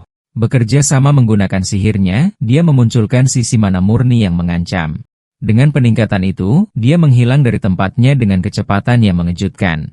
Meskipun dia menemukan titik butanya, Ray bereaksi secara naluriah dan berbalik untuk menangkis ayunannya. Dia terkejut dengan seberapa cepat dan lincahnya dia, tapi itu bukan sesuatu yang tidak bisa dia ikuti. Meski begitu, bahkan kekuatannya sekarang mulai membuatnya lengah. Dalam hal ini, sudah waktunya baginya untuk menggunakan senjata rahasianya dan memegang tangannya untuk menguras kekuatannya. Dia mencibir pada upaya itu, tidak mengerti apa yang terjadi, tetapi kenyataan menghantam saat dia mencoba dan gagal mengangkat senjatanya. Peningkatan tubuhnya telah dicuri. Merasakan kekuatannya menghilang, pertahanan ketat Yuri benar-benar berantakan. Ray tidak membuang waktu dan memukul perutnya untuk membuat tubuhnya kehabisan napas, menyembunyikan keterampilan terbaiknya sampai akhir terbayar, dan dia jatuh ke tanah tak sadarkan diri. Wasit mengumumkan kemenangannya. Yuri bangun dan perlahan membuka matanya beberapa saat kemudian. Yang mengejutkannya, dia melihat mantan lawannya dan rekannya menyapanya dengan senyuman. Dia menerima kekalahannya dengan sepenuh hati, mengakui bahwa dia tidak menyangka dia begitu kuat. Konon, dia pasti tidak datang berkunjung hanya untuk menyombongkan promosinya. Mengisi kata-katanya dengan ketulusan, Ray dengan belak-belakan memintanya untuk bergabung dengan kelompok mereka. Mulutnya menganga, terkejut dengan undangan tiba-tiba itu. Dia juga telah dipromosikan ke peringkat A, dan mereka membutuhkan bantuannya untuk menaklukkan ruang bawah tanah tingkat tinggi. Bertekad untuk merekrutnya, dia terus memberikan pidato yang meyakinkan, tetapi Yuri tertawa terbahak-bahak, bahkan tidak membiarkannya selesai. Memastikan betapa menariknya dia menerima tawarannya, mengetahui bahwa mengikutinya akan jauh lebih menyenangkan daripada melakukan hal lain. Seperti ayah, dia menempatkan dirinya dalam perawatannya, dan mereka berjabat tangan untuk menyelesaikan kemitraan. Tepat saat itu, bumi bergetar cukup keras untuk membuat mereka jatuh. Ray punya firasat tentang apa yang sedang terjadi dan dengan cepat berbalik untuk melihat keluar jendela. Dia mengharapkannya, tetapi masih takut dengan saat itu. Jauh di dalam Dungeon Aikibukuro, Chronos tersenyum masih di rantai, tetapi tidak untuk waktu yang lama. Gempa bumi berhenti secepat mulainya, tetapi pikiran Ray segera mulai bekerja. Di dunia sebelumnya, ini adalah tanda-tanda awal runtuhnya penjara bawah tanah. Dengan kata lain, mereka mendekati tenggat waktu untuk menaklukkan Aikibukuro. Tingkat kesulitan seperti itu belum pernah terjadi sebelumnya di era ini, jadi dia tidak punya pilihan selain menyelamatkan dunia sendiri. Karena itu, dia menyapa anggota partainya dengan topik serius. Ia berseru kaget, tidak menyangka akan diberitahu bahwa mereka akan mengalahkan ruang bawah tanah terberat di semenanjung Jepang hanya dengan mereka bertiga di pesta itu. Setajam biasanya, Yuri bertanya apakah dia menyarankan ini karena gempa bumi barusan. Dia mengungkapkan ketidaknyamanannya, terutama dengan laporan tentang kemunculan monster yang tidak biasa. Baginya, seolah-olah semuanya adalah pendahuluan yang tidak menyenangkan dari sebuah tragedi, tidak takut dan hanya peduli tentang betapa menyenangkannya itu. Rekrutan baru menerima. Ayah juga melakukannya, berjanji untuk tidak menjadi beban bagi mereka berdua. Dengan ini, Ray berterima kasih kepada anggota partainya dan mereka bersiap untuk segera pergi. Mereka bertemu dengan Hinata pagi-pagi keesokan harinya dan menyerahkan dokumen untuk menaklukkan Dungeon Aikibukuro. Melewati kejutan, pesta itu segera menemukan diri mereka tepat di dekat pintu masuk. Ini adalah tantangan tersulit, direkomendasikan hanya untuk penyihir level 70 ke atas. Peluangnya akan lebih baik dengan lebih banyak orang, tetapi tidak ada peringkat A lain yang tersedia. Ray menghela nafas, memikirkan betapa senangnya memiliki seseorang bernama Haru di sana. Sebelum regresinya, dia dikenal sebagai peringkat teratas di Jepang dan akan menjadi aset yang bagus untuk dimiliki. Bagaimanapun, jika keruntuhan penjara bawah tanah terjadi lagi, kekacauan akan terjadi dan Chronos akan muncul seperti yang dia lakukan terakhir kali. Dia harus menghentikan itu agar tidak terjadi dan untuk melakukannya, dia memanggil teman-temannya untuk membantunya. Sebelum bergerak, Yuri mengangkat tangannya dengan permintaan bantuan. Dia meminta agar dia menyapanya dengan santai ke depannya, karena menggunakan nama keluarganya terasa terlalu tidak wajar. Ayah berbagi sentimennya dan mengatakan bahwa mereka sudah berteman. Dengan senyum hangat, dia setuju dan menerima. Berpegang pada ikatan baru mereka mengambil langkah pertama untuk menaklukkan penjara bawah tanah. Setelah melewati gerbang, mereka segera bertemu dengan gua merah yang menakutkan. Dari dindingnya, monster seperti iblis melangkah maju. Iblis tengkorak level 71 itu menoleh ke arah mereka. Itu akan menjadi bos di ruang bawah tanah lain, tetapi muncul begitu saja tepat di dekat pintu masuk di ruang bawah tanah ini. Tidak terpengaruh, ketiganya mengaktifkan sihir mereka dan bersiap untuk bertarung. Bersama-sama, mereka menyerbu musuh yang sudah memasang penghalang sihirnya. Perintah pertama adalah menghancurkan perisai itu. Rei mencobanya dengan meluncurkan tombak api, tetapi satu pukulan jauh dari cukup kuat untuk bahkan meretakannya. Untungnya, dia tidak bekerja sendirian lagi, dan kedua rekannya yang kuat mampu menindaklanjuti. Kekuatan gabungan dari 3 peringkat A sudah cukup untuk menghancurkan penghalang dan memberi pemuda itu kesempatan untuk menebas dengan pedangnya. Begitu saja, batu mana jatuh dan mereka mencapai pembunuhan pertama mereka sebagai sebuah tim. Saat mereka memuji gerakan satu sama lain, Yuri mengajukan pertanyaan yang dia miliki sejak pertempuran pura-pura mereka. Dia akhirnya bertanya bagaimana dia bisa menggunakan begitu banyak keterampilan sekaligus. Mengingat hubungan mereka, dia cukup nyaman untuk berbagi kebenaran tentang pengurasan keterampilannya. Kebingungan mereka dapat dimengerti, jadi dia menjelaskan bagaimana dia dapat mencuri keterampilan hanya dengan menyentuh pengguna. Ini menjelaskan dengan tepat apa yang terjadi ketika Yuri kehilangan peningkatannya selama pertandingan mereka. Sementara keduanya bergaul tanpa masalah, Aya melihat dengan kebingungan, tidak menyangka dia memiliki keterampilan yang begitu kuat. Dia terkejut ketika dia berbicara tentang menaklukkan penjara bawah tanah, tetapi jika itu Rei, maka tujuan itu mungkin tidak terlalu jauh. Saat dia bergegas maju, dia mengingatkan dirinya untuk tidak menjadi beban bagi anggota partainya. Dengan ini, mereka menerobos, melawan dan membantai monster kuat tanpa istirahat. Itu adalah perjalanan yang melelahkan, tetapi mereka mencapai ruang bos setelah beberapa lama. Merasakan gemuruh di tanah, Ayah khawatir tidak cukup kuat. Rei meyakinkannya bahwa itu seharusnya bisa dilakukan, karena mereka bahkan naik level di jalan ke sana. Ini terutama benar baginya, dan bahkan Yuri mulai terbiasa bertarung dengan mereka. Jika dia akan tertinggal, maka dia setidaknya harus melakukan yang terbaik untuk mendukung mereka. Tepat saat itu, sesuatu melesat dari daerah di belakangnya. Mereka bereaksi dan menoleh, tapi sudah terlambat karena tentakel sudah meraih Aya. Itu melilit tubuhnya erat dan mengangkatnya sebelum teman-temannya bisa mendekat. Bos Dungyeon level 89, Grim Reaper, akhirnya menampakkan diri sepenuhnya. Seharusnya mustahil untuk keluar dari ruangan terdalam saat ini, tapi ternyata ada di sana. Melihat kebingungan mereka, Kronos tersenyum dari penjaranya.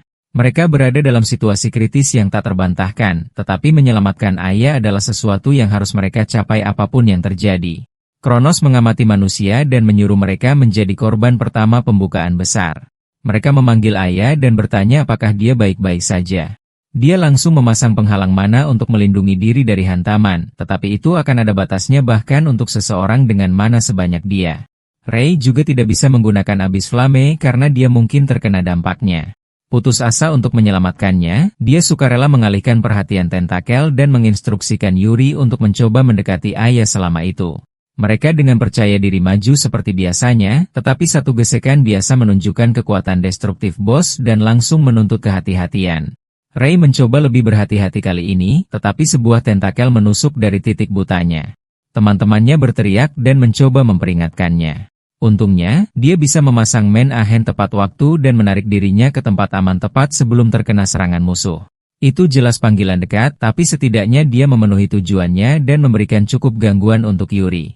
Dia melompat, mengangkat sabitnya tepat di atas lengan yang menahan Aya. Namun, mengayunkan senjatanya dengan kekuatan penuh tidak cukup, dan dia bahkan gagal menyentuh daging musuh. Yang mengejutkan mereka, itu menggunakan mantra penguatan dan penghalang. Dia mundur untuk berkumpul kembali untuk saat ini. Tak satu pun dari mereka yang terluka, tetapi ada sesuatu yang sangat aneh tentang pertemuan ini. Monster tentakel biasanya memiliki pertahanan yang sangat rendah, dan dia belum pernah mendengar ada yang memiliki keterampilan penghalang. Terlebih lagi, itu berkeliaran tepat di luar ruang bos. Saat kecurigaan memenuhi pikiran mereka, Kronos menyeringai. Tidak ada waktu untuk berpikir, terutama dengan anggota tubuh musuh yang menyerang mereka. Pasangan itu melakukan yang terbaik untuk menangkis anggota tubuh. Sementara itu, Aya menyaksikan dari atas dan segera mulai menyalahkan dirinya sendiri atas segalanya. Sejak mereka bertemu, dia selalu bergantung pada Rei, yang selalu membuat pertempurannya lebih mudah. Karena itu, dia berkata pada dirinya sendiri bahwa semuanya akan baik-baik saja jika dia ada di sana. Waktu untuk pasif sudah lama berlalu, dan dia harus melakukan sesuatu untuk membantu. Dia tahu ini, tetapi tidak bisa memikirkan cara untuk membantu. Di sisi lain, napas Yuri semakin berat, dan dia tahu bahwa keadaan menjadi buruk. Mana mereka telah habis karena perkelahian terus-menerus yang telah mereka lakukan. Seandainya mereka dalam kondisi sempurna, maka mungkin ada kesempatan. Saat ini terlintas di benaknya, dia mendapat ide tentang menggunakan keterampilan tertentu. Dia memanggil ayah dan memintanya untuk menggunakan fusi mana padanya. Dia terkejut, terutama karena itu adalah keterampilan yang sangat dicap tidak berguna dan tidak efisien mana. Memang benar bahwa fusi mana pernah dianggap tidak berguna bahkan di dunia lamanya. Tetapi berkat mage tertentu, nilainya dibalik. Ayah adalah orang yang melakukannya di kehidupan lamanya. Sekarang, dia masih terjebak dan khawatir bertaruh pada keterampilan tidak berguna yang telah dia sembunyikan.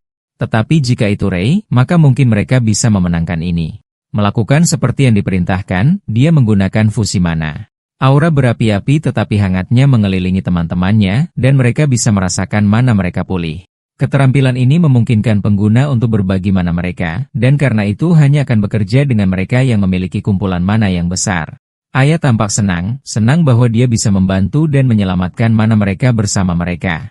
Bahkan dengan peningkatan, kekuatan mereka saat ini masih belum cukup. Dengan melihat lebih dekat, ayah menyadari bahwa itu karena dia mengkonsumsi energinya dengan menjaga penghalang tetap aktif. Dipenuhi dengan tekad, dia tiba-tiba melepaskan perisai dan memiliki beberapa detik sebelum mereka datang untuk menghancurkannya lagi.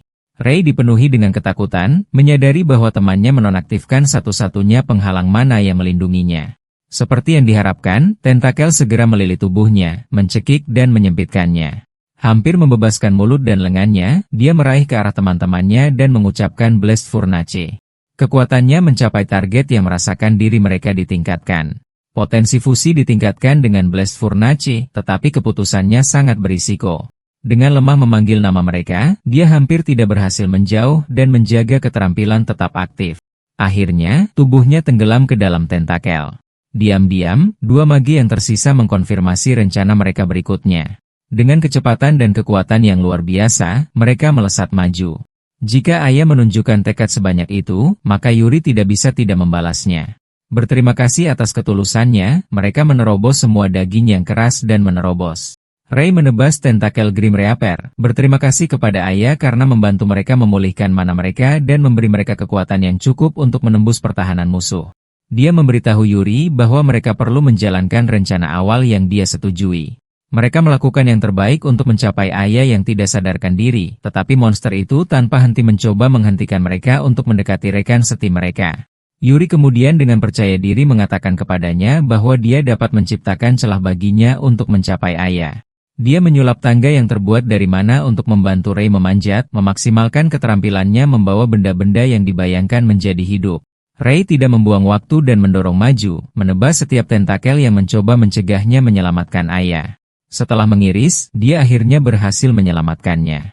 Ayah segera sadar kembali dan berterima kasih padanya karena tidak meninggalkannya. Yuri mengungkapkan rasa terima kasihnya kepada ayah karena telah meminjamkan mereka mana, memujinya atas keberanian dan inspirasinya. Dengan ayah aman, hanya satu masalah yang tersisa mengalahkan bos. Grim Reaper tiba-tiba beregenerasi dan menyerang mereka lagi dengan tentakelnya. Yuri dengan cemas bertanya apa rencana mereka, mencatat bahwa jika terus beregenerasi, mereka tidak akan pernah bisa membunuhnya. Dengan percaya diri, Ray mengatakan kepadanya bahwa dia punya rencana dan berjanji untuk menghancurkan monster itu. Dia kemudian melompat beraksi, yang sangat mengejutkan dan membingungkan Yuri saat dia meninggalkan senjatanya saat menyerang musuh.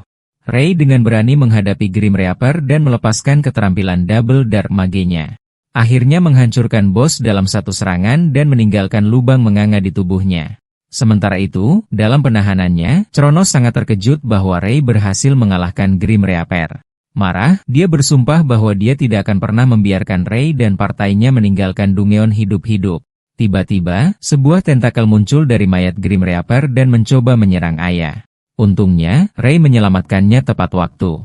Mereka tak percaya, Grim Reaper mulai memancarkan energi gelap, membuat mereka lari dari ancaman yang tidak diketahui. Bertekad untuk melindungi timnya, Ray memimpin mereka menuju pintu keluar. Namun, saat mereka hampir mencapainya, aura gelap itu menyusul mereka.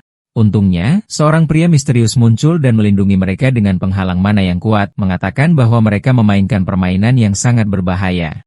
Ayah mengungkapkan rasa terima kasihnya kepada pria yang ternyata adalah Haru.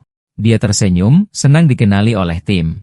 Ayah lalu bertanya pada Ray apakah ini pria yang dia sebutkan sebelum penyerbuan, dan pemimpin itu mengonfirmasinya mengingat bahwa sebelum regresinya, Haru dikenal sebagai Raja Kuning. Haru bisa menciptakan perisai dan penghalang yang sangat kuat, dan jika bukan karena dia, mereka akan berada dalam masalah serius. Haru menjelaskan bahwa ketika mereka mengambil pekerjaan membersihkan ruang bawah tanah, dia ditugaskan ke misi lain, itulah sebabnya dia berhasil menyelamatkan mereka tepat waktu. Dia menambahkan bahwa seseorang menghubunginya untuk menyelamatkan mereka, membuat Rei berpikir bahwa itu pasti Hinata dari asosiasi. Ekspresi Haru tiba-tiba berubah saat dia bertanya tentang identitas Rei, mengenalinya sebagai saudara Raja Ungu.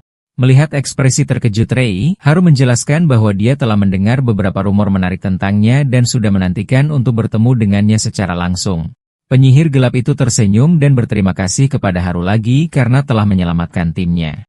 Haru menjawab bahwa itu adalah kesenangannya, lalu memperhatikan bahwa Grim Reaper telah berubah menjadi permata hadiah. Dia berjalan untuk mengambil batu ajaib itu, kagum dengan ukurannya. Melemparkannya ke arah Rei, Haru mengucapkan selamat kepada mereka karena telah membersihkan ruang bawah tanah. Ketika Rei bertanya apakah benar-benar tidak apa-apa bagi mereka untuk mengambil batu itu, Haru dengan dingin menyuruh mereka untuk menerima hadiah mereka, tetapi memperingatkan bahwa mereka harus berhati-hati, karena banyak yang akan segera tahu tentang pencapaian mereka. Kembali di asosiasi, tim berbicara tentang betapa anehnya Haru terlalu sederhana dan riang untuk seseorang dengan tingkat keahliannya. Saat itu, Hinata muncul lega bahwa mereka semua selamat. Dia mengakui dia khawatir ketika mereka mengambil misi dan bergegas ke ruang bawah tanah level 70. Dia dengan ringan menegur Rei karena mempertaruhkan timnya dan kemudian bertanya tentang pengalaman mereka di dalam. Hinata tersentak ketika Rei menunjukkan padanya batu ajaib besar yang mereka peroleh, mengejutkannya dan semua orang di asosiasi. Segera, berita itu menyebar seperti api. Pesta Rei telah menaklukkan ruang bawah tanah Aikibukuro. Tim pembersih mewawancarai mereka tentang kemenangan tak terduga mereka. Aya menghadapi kamera, menjelaskan bahwa dia bergabung dengan tim untuk membantu membayar perawatan saudara perempuannya, dan dia berterima kasih kepada Rei karena telah mengizinkannya menjadi bagian dari grup. Sementara itu, Yama menyaksikan dengan marah karena Aya akhirnya diakui alih-alih dirinya. Di bagian lain kota, Kai menyaksikan wawancara Rei mendidih dengan amarah. Orang-orang terus berbicara tentang bagaimana seorang penyihir tak berwarna berhasil membersihkan berita ruang bawah tanah tingkat tinggi yang juga sampai ke Haru. Rei melihat ke atas ke kastil terbalik, merenungkan bagaimana dia berhasil menghentikan kerusakan ruang bawah tanah. Namun, dia ingat bahwa semua orang hampir mati karena dia, dan dia diam-diam bersumpah untuk menjadi lebih kuat. 3 hari kemudian, Rei dan timnya kembali ke asosiasi tempat mereka disambut oleh Hinata bersama dengan ketenaran dan perhatian tak terduga dari semua orang. Rei bertanya apa yang ingin dibahas Hinata. Nada bicaranya berubah serius saat dia mengungkapkan bahwa asosiasi telah menerima permintaan pembersihan ruang bawah tanah khusus untuk timnya. Rei terkejut mereka baru-baru ini dipromosikan ke peringkat, dan sekarang mereka sudah memiliki permintaan pribadi. Hinata menyerahkan kepadanya dokumen resmi, mencatat bahwa hanya segelintir petualang yang pernah menerima permintaan semacam itu. Aya dengan riang memberi selamat kepada Rei, tetapi dia dengan rendah hati menepisnya. Ketika Rei bertanya siapa kliennya, Hinata mengatakan kepadanya bahwa dia tidak dapat mengungkapkan informasi itu karena perintah manajemen. Melihat Rei berpikir keras, Yuri mendorongnya untuk menerima misi tersebut. Hinata kemudian menambahkan bahwa seorang penyihir dari peringkat pertama akan bergabung dengan pesta mereka. Keesokan harinya, ketiga anggota tiba di titik pertemuan menunggu pendamping keempat mereka. Yang mengejutkan mereka, Haru muncul menyapa mereka dengan antusias dan mengungkapkan bahwa dia akan menjadi asisten mereka dalam menjelajahi ruang bawah tanah berikutnya. Rei tidak percaya bahwa Haru sebenarnya adalah pengawal mereka. Haru mengakui bahwa dia menyimpan informasi itu untuk mengejutkan mereka dan senang bekerja dengan selebriti seperti mereka. Saat mereka berjalan melalui ruang bawah tanah, tim tidak bisa menahan diri untuk tidak geli dengan getaran baik Haru. Saat mereka berjalan, Rei bertanya apakah ruang bawah tanah itu penuh dengan jebakan yang disetujui oleh Haru. Dia menjelaskan bahwa menurut laporan pengintai lama, banyak lorong yang disegel oleh dinding api. Tim menjadi khawatir setelah mendengar ini, tetapi Haru dengan yakin meyakinkan mereka bahwa tidak ada yang perlu dikhawatirkan. Dia adalah ahli sihir penghalang dan dapat melindungi mereka semua. Rei menganggap Haru sangat ramah, namun dia tidak bisa menghilangkan perasaan aneh tentangnya. Saat mereka melanjutkan penjelajahan mereka, segerombolan monster tiba-tiba muncul, mendorong tim untuk bersiap untuk bertempur. Namun, yang membangkitkan ketidakpercayaan, Haru bersembunyi di balik batu besar, mengakui bahwa dia takut pada monster tipe serangga. Tanpa pilihan, ketiga anggota itu menghadapi monster itu sendiri. Aya melepaskan bola apinya, sementara Yuri mencatat agak kecewa bahwa monster ini jauh lebih lemah daripada yang mereka hadapi di ruang bawah tanah Aikibukuro. Melihat timnya memberikan yang terbaik, Rei menggunakan keahliannya untuk menghabisi musuh yang tersisa. Semua orang memuji Rei atas pekerjaan yang dilakukan dengan baik, sementara Haru berterima kasih padanya karena telah menyelamatkan hidupnya, dengan malu-malu mengakui bahwa dia tidak berguna dalam hal serangga. Tanpa sepengetahuannya, gerombolan monster lain muncul dari belakang. Yuri mencoba memperingatkannya, tetapi Haru sudah menyadari mengaktifkan penghalang mananya tepat waktu dan menjebak monster di dalamnya. Reaksi cepat dan keterampilannya yang mengesankan membuat tim kagum. Rei kemudian bertanya tentang kemampuannya. Haru menjelaskan bahwa keahliannya disebut Arc, sebuah teknik yang menggunakan penghalang mana untuk menciptakan ruang yang sepenuhnya berada di bawah kendalinya. Namun, itu tidak bekerja dengan baik melawan target besar, jadi dia harus melenyapkan musuh dengan cepat. Rei mengakui bahwa itu benar-benar keterampilan yang luar biasa. Setelah mengalahkan monster, tim terus lebih dalam ke ruang bawah tanah sampai mereka mencapai area di mana dinding api yang menyala menghalangi jalan. Haru melangkah maju dengan percaya diri, mengatakan dia menahan api untuk membiarkan mereka lewat. Dia kemudian membentuk penghalang berbentuk piramida, melindungi tim dari panas yang mengamuk. Mereka melanjutkan dengan aman menuju pintu masuk ruang bos, siap menghadapi makhluk apapun yang ada di dalamnya. Sementara itu, Haru menyeringai pada dirinya sendiri, ingin menyaksikan langsung apa yang benar-benar mampu dilakukan oleh Rei. Bergerak lebih dalam ke ruang bawah tanah, pesta bertemu dengan magma dan panas terik di seluruh. Saat itu, serigala vulkanik level 68 melangkah maju, menggeram saat melihat manusia. Seperti bos ruang bawah tanah lainnya, binatang itu tampak cukup menakutkan. Saat lolongannya bergema di seluruh gua, bola api berkumpul tepat di mulutnya. Rei menginstruksikan yang lain untuk menyiapkan penghalang mereka, tetapi Haru mengangkat tangannya, mengatakan tidak perlu semua itu. Bola api yang menyala diluncurkan ke depan, tetapi benar-benar berhenti saat mengenai penghalang Raja Kuning. Kekuatan keterampilan defensifnya sangat mencengangkan, dan mereka dapat fokus pada ofensif dengan dia menangani perlindungan mereka. Untuk saat ini, mereka semua setuju untuk menaruh kepercayaan mereka pada pendatang baru yang dapat diandalkan. Tetapi badai serangan mungkin masih meninggalkan celah di perisai, jadi mereka tidak bisa menurunkan pertahanan mereka. Rei mempertimbangkan untuk meluncurkan bola api jurang. Terlalu berisiko untuk menghabiskan begitu banyak mana mencoba mengenai sesuatu secepat itu. Beralih ke metode serangan yang berbeda, dia berlari ke depan untuk menarik perhatian musuh. Di sisi lain, rekan-rekannya diperintahkan untuk menyerang saat melihat celah. Dia meningkatkan tubuhnya dan, dengan kaki yang diperkuat, menghilang dari tanah saat dia melompat. Muncul kembali beberapa inci dari wajah serigala, dia menghindari serangan pertamanya. Balas menyerang, dia menebas sisi tubuhnya dan memberi isyarat agar yang lain bergerak. Para wanita melakukan seperti yang diperintahkan dan bersiap untuk menyerang. Dalam beberapa saat, mereka memiliki peluru batu dan bilah mana yang siap diluncurkan. Mereka ditembakkan ke target dan meskipun bergerak sangat cepat, bos mampu menghindari proyektil tanpa banyak usaha. Ia menuju ke tempat yang lebih tinggi, membuat Rei mengutuk frustrasi.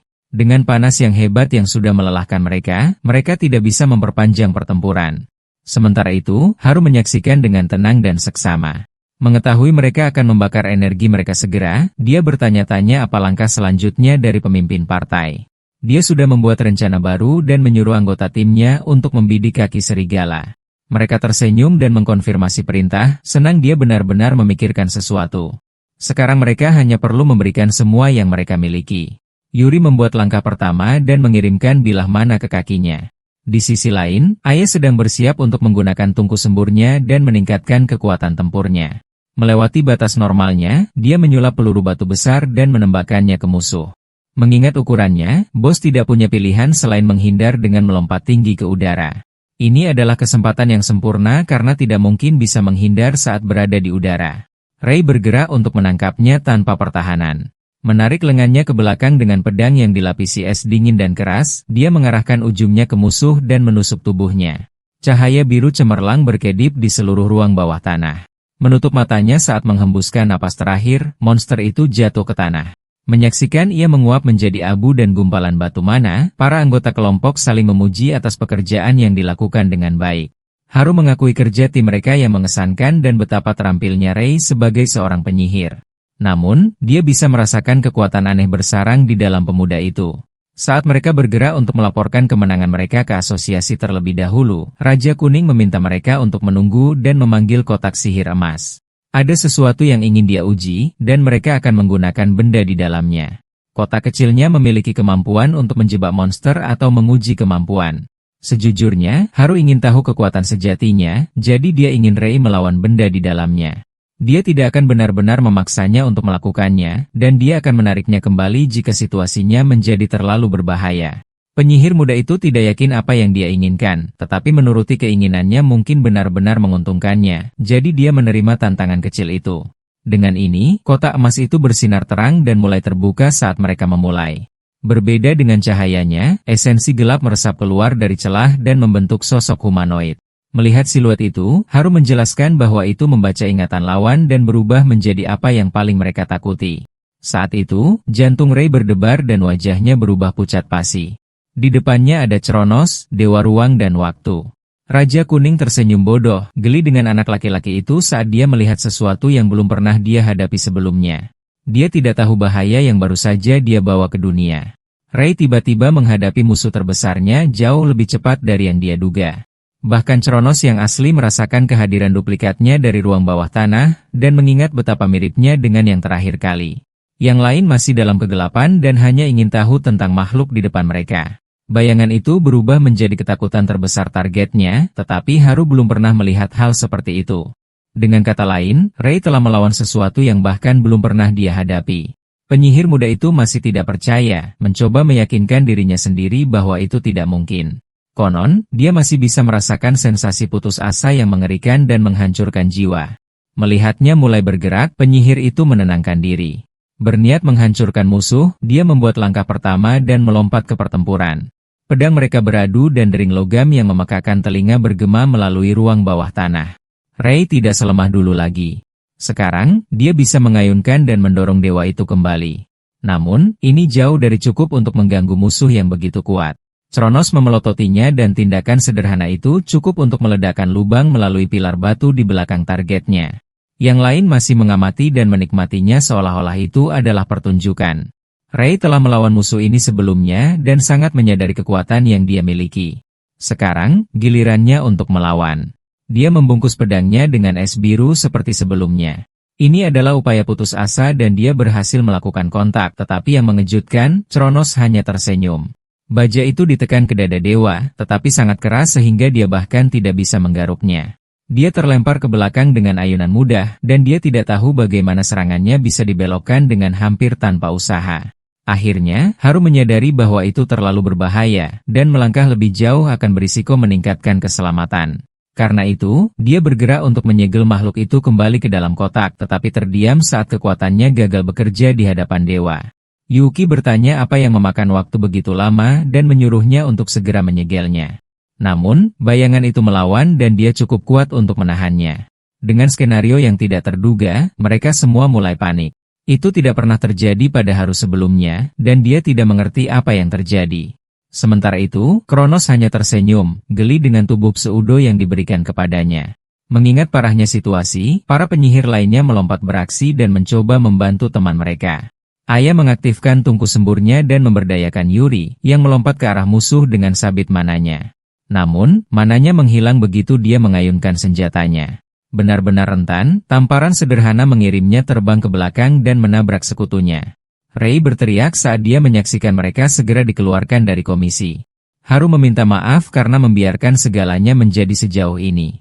Sebagai orang yang bertanggung jawab, dia sendiri yang akan menjatuhkan musuh. Memanggil cahayanya, dia mengikat Chronos dengan rantai pengekangan emas. Eksekusinya sempurna dan dia yakin bahwa penyegelan itu berhasil. Namun, senyuman itu tidak akan meninggalkan senyuman musuh. Sekali lagi, dia menghilangkan sihir dan membebaskan dirinya dari ikatan.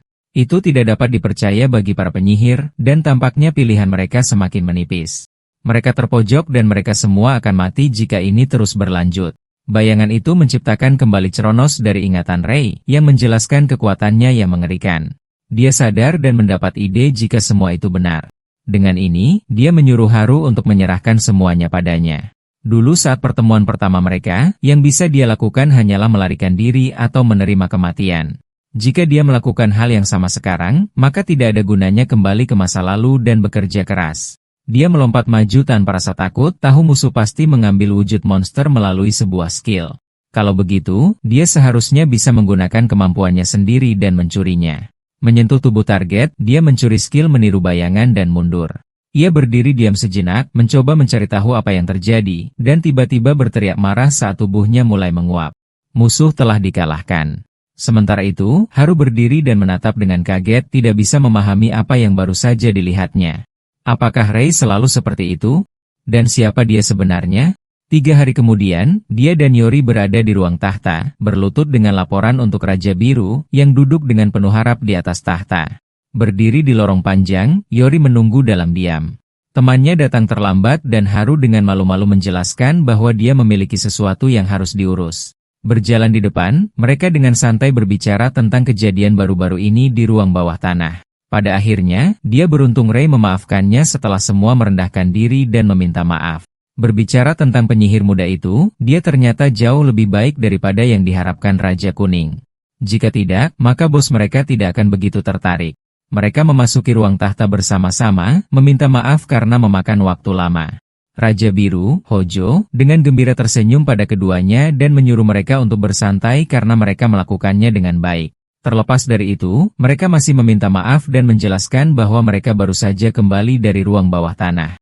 Dia memahami situasi mereka, karena baru saja kembali dari 10 negara yang berbeda. Tidak banyak yang bisa mereka lakukan karena asosiasi kekurangan penyihir berbakat seperti mereka. Faktanya, perjalanan terakhirnya semuanya adalah misi untuk menaklukkan ruang bawah tanah.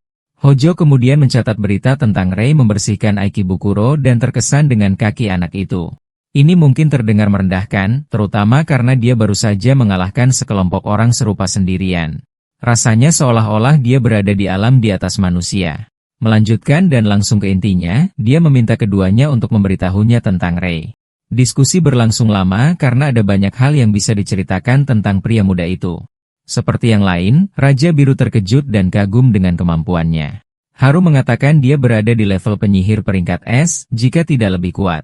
Anak itu memiliki indera pertempuran yang baik dan memiliki kemampuan untuk mencuri keterampilan. Itu sebenarnya belum semuanya, tetapi Yuri merasa mereka tidak berhak untuk berbagi setiap detail. Karena dia penyihir yang luar biasa, Hojo tidak bisa menahan diri untuk tidak ingin bertemu dengannya. Dengan ini, dia memberi mereka satu permintaan terakhir. Di asosiasi, Rei dan Ayah saling memuji karena melakukan pekerjaan yang hebat. Mereka kemudian bertanya-tanya tentang anggota mereka yang lain, yang tidak bisa datang karena masalah mendesak. Saat itu, Hinata dengan mendesak memanggil mereka setelah melihat mereka. Dengan ekspresi muram, dia bertanya-tanya apa yang dia lakukan kali ini. Masih tergagap, dia mengatakan Raja Biru memanggilnya dan ingin berbicara. Tidak memberikan penjelasan satu sama lain, keduanya menuju ke ruang tahta untuk audiensi yang diminta. Rei terkejut saat dia melihat Hojo, yang mengakuinya dengan senyum penuh perhatian. Sebelum regresi, mage itu dikenal sebagai raja di antara raja. Dia adalah penggemar beratnya saat itu, bahkan terus memperbarui diri tentang pencapaian terbaru raja. Sebagai salah satu pemimpin sejati rakyat, setiap kata yang dia ucapkan menyentuh jiwa. Semua penyihir ingin menjadi seperti dia, bahkan Rei. Sayangnya, Raja Biru tewas ketika ruang bawah tanah lain runtuh dan mendatangkan malapetaka. Melawan monster dan mengambil alih evakuasi, ia menjadi pahlawan yang menyelamatkan jutaan orang. Tapi mengapa orang seperti itu memanggil pemula seperti dia? Memahami kebingungannya, Yuri maju dan menawarkan diri untuk menjelaskan. Dia terkejut melihat temannya di sana. Kehadiran Haru bisa dimengerti. Tapi kenapa dia juga? Mereka berdua mencari individu berbakat sebagai anggota Ordo Staf Suci. Itu adalah sesuatu yang pernah didengar orang sebagai organisasi elit Raja Biru. Hojo adalah orang yang meminta bantuan mereka dengan ruang bawah tanah dan menempatkan Haru sebagai pengamat. Dia tidak banyak membantu dengan membersihkan, karena dia perlu melihat seberapa kuat dia. Sementara itu, Yuri bergabung dengan grup karena kedengarannya menarik baginya. Rei telah sangat mengesankan raja, yang sekarang ingin mengundangnya ke dalam barisan mereka. Dengan itu dikatakan, keberadaannya harus dirahasiakan dari semua orang yang dia kenal. Sebagai yang terkuat di antara para raja, dia bertanya kepada penyihir muda itu alasan dia menjadi seorang penyihir. Melihat ke belakang, dia berpikir tentang betapa dia mengagumi dan mengagumi pria di depannya. Kei meremehkannya dan ingin realitas itu berubah. Itulah alasan sebelumnya, tetapi sekarang tujuan terbesarnya adalah mengalahkan Kronos. Untuk melakukan itu, ia harus menjadi makhluk terkuat di dunia. Hojo mengklarifikasi, jika dia ingin menjadi raja dari semua warna dan bahkan lebih kuat dari dirinya sendiri, yang lain menatap dengan penuh harap. Di dunia sebelum regresi, bahkan raja di antara raja tidak bisa mengalahkan dewa waktu dan ruang. Ray menegaskan tujuannya untuk menjadi lebih kuat dari mereka semua. Hojo tersenyum, benar-benar puas dengan jawabannya. Dalam hal ini, ia menyarankan agar anak itu bekerja dengan para rasul terlebih dahulu. Mereka terkejut dengan saran itu, tidak mengharapkannya sama sekali. Itu pasti akan menguntungkannya dan bahkan membantu mereka mencapai puncak ilmu sihir. Dengan ini, mereka berjalan melalui aula asosiasi dan tiba di sebuah ruangan besar. Saat pintu mekanis terbuka, Ray menatap dengan takjub saat ia menghadapi kelompok elit penyihir yang melapor langsung kepada Raja Biru. Kelompok itu adalah campuran dari kepribadian yang berbeda dan kuat, tetapi kekuatan mereka sama sekali tidak perlu dipertanyakan.